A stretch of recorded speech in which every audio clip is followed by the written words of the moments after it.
This is the Republic Act number 3082, or also known as an act to provide a 5-year soil survey and conservation program in the Philippines.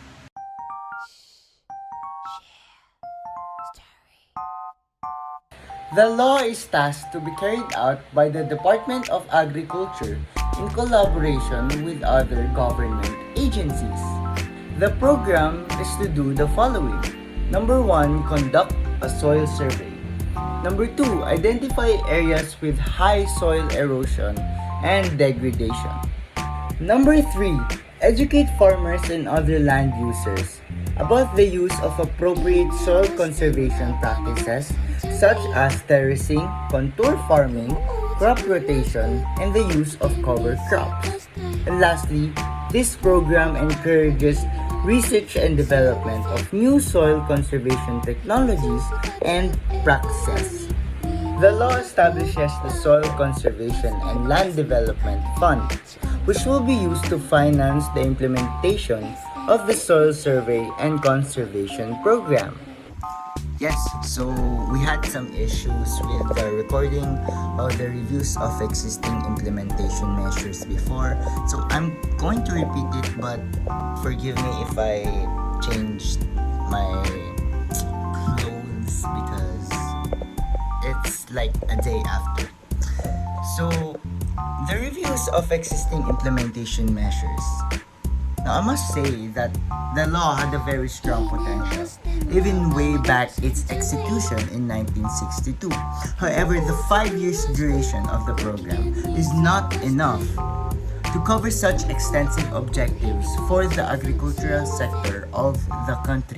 Now, although not enough reports are available due to the age of the law, it is possible that the program has faced challenges and obstacles in its implementation, such as lack of funding or resistance from farmer or land users. Now let's move on to the SWOT analysis. Mali. Now let's move on to the SWOT analysis.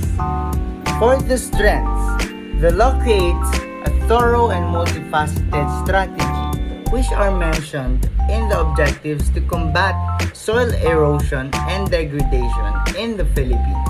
Transparency and accountability are made possible by the law's requirement that the Department of Agriculture provide yearly reports to the Congress. It capitalizes the Philippines label as an agricultural country. Let's jump into the program's weaknesses. The law has a duration of 5 years only. Some or all of its stated objectives may not be 100% effectively implemented. Success of the project may depend on the availability and allocation of sufficient funding.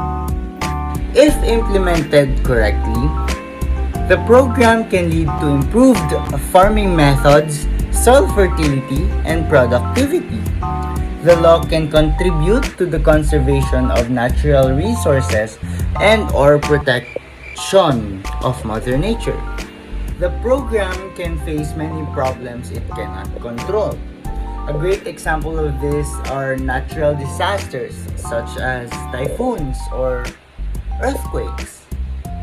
Other than that, the Philippines is also known for being a top corruption country, ranking at 117 out of 180 countries. According to Trading Economics, funding may not be secured.